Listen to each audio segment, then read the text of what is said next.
आप देख रहे हैं अल्फा डिफेंस हिंदी में आपका स्वागत है। आज के इस वीडियो में हम लोग बात करेंगे भारतीय थल सेना के एक ड्रोन क्रैश के बारे में। फिलहाल हम लोग जिस ड्रोन क्रैश के बारे में बात कर रहे हैं उसको लेकर अभी तक भारतीय थल सेना की तरफ से किसी भी तरीके का ऑफिशियल स्टेटमेंट नहीं दिया गया है और ये चीज बहुत ऑड है। अभी आप अपनी स्क्रीन के ऊपर जो फोटोग्राफ देख रहे हैं वो बेसिकली भारतीय थल सेना का एक ड्रोन है जो कल क्रैश हो गया था।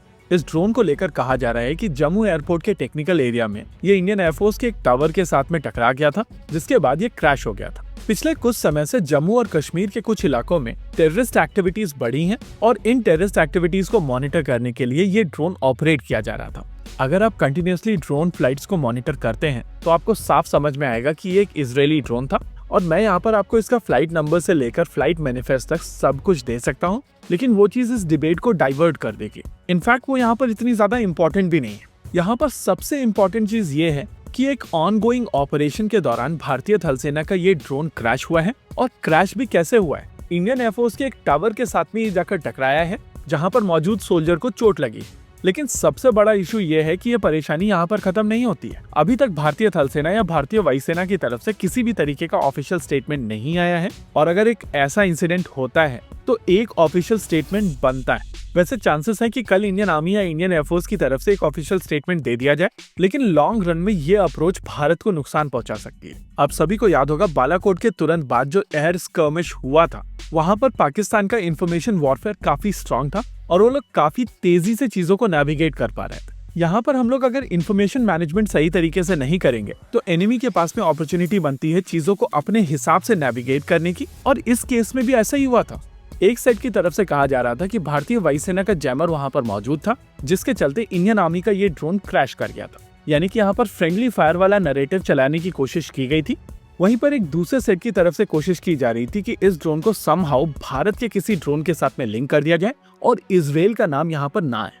अगर भारतीय थल सेना की तरफ से यहाँ पर एक प्रॉपर स्टेटमेंट दे दिया जाता तो इस तरीके की मिस इन्फॉर्मेशन कैंपेन नहीं चलाई जा सकती थी, और अगर यहाँ पर केवल एक वनीला स्टेटमेंट भी दे दिया जाता कि कोर्ट ऑफ इंक्वायरी ऑर्डर कर दी गई है, क्रैश हो गया है एक्सेट्रा, तो भी चीजें काफी थी।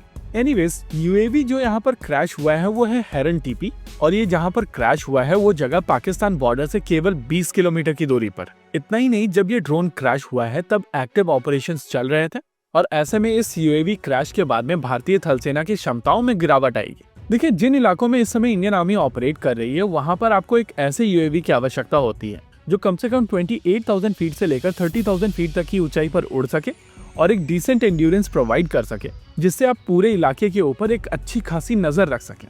हेरन टीपी या कहें ईथन बेसिकली एक टर्बो प्रॉप बेस्ड ड्रोन है और ये काफी आसानी से 30,000 फीट तक की एल्टीट्यूड अचीव कर सकता है। इंडियन आर्मी की तरफ से 2 ऐसे ड्रोन्स लीज पर लिए गए थे, लेकिन पिछले 1.5 साल से हम लोग एग्जैक्टली इसी ड्रोन को लगातार बार बार अलग अलग फ्लाइट मॉनिटरिंग वेबसाइट्स के ऊपर देखते आए हैं और ये इन इलाकों के ऊपर कंटिन्यूअसली ऑपरेट करता है।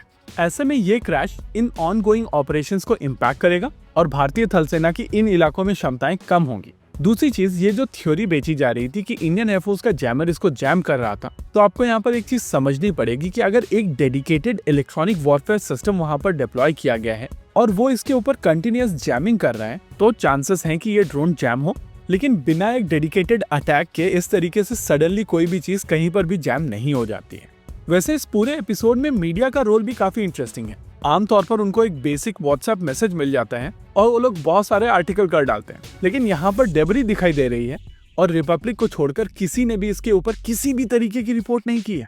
एनीवेज, ये सही बिल्कुल भी नहीं है, लेकिन इस पॉइंट ऑफ टाइम पर बहुत ज्यादा ऑप्शंस भी नहीं है। इसी के साथ आज के इस वीडियो में रखते हैं केवल इतना ही।